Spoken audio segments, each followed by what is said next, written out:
Laissons l'histoire juger du passé, juger du présent, laissons le futur murmurer son cours. Nosy masy Madagasikara manan-karena tantara fa nisofoka sy taim-padanatany noloton'ny kolontsaina vahiny dia teo azy amin'ny fanagasinina malgacisation de nos terres, car le malagasy est notre longue mère. Cependant, la guerre le mérite de nous plaire. Stéréotypé vidagas au même titre que les vitas nous, falazako an'lany efa fangasy mahavoky gasika tsara gasika manjaka aza manao fanahin-jaza manjanjana aza mitomany randrana tsy manendriky ny tena fa manendriky ny hafa fa miafy tsy feno ankehitriny malagasy azafady fifalamody zao no miteny amin'ny teny vahiny kanefa tsy maiky tsisy satria efa lasa fialatsiny le hoe tsy haiko fa za vahiny fa colon voatabia zao eny amin'ny lapoty nefa mandeha amin'ny euro nefa ilana resaka ariary mbola zéro mondialisation globalisation fanatotoloana amin'ny raha fandrosoana nefa Madagasikara mbola mikorosy fahanao amin'ny fahantrana ny adalan'ny gasy zao nefa ireareana tsy tatara titsono magasingasy tsy mbola tsy nandifa ianarana tsy nianatra taratasy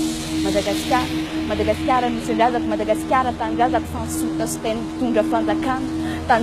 tandrazana fahafahana fandrosoana efa tao makamiaratsiana sy falotona tandrazana fahafahana famarinana manjaka ny kolokolo mbe vola ihany no mifaninana tandrazana fahafahana fitiavana samy malagasy mifamonya iatsy iavana na tititantito tsy ahitana filaminana fandobana serisetra pobasy etsetra Madagasikara nosy-ndrazako Madagasikara tandrazako lova tsy mifindra voarapaka sy voalindra orado mipetraka ovaka fa efafeno randrazako mbeara mipetraka ho tongotra sentantara fa za tsy nasila lanjany anefa zany ankehitriny to za tsy nisy azany matofoa maneny ireo mahefy fomba iadana ny laka nefa ila ankehitriny to tsy miraharaha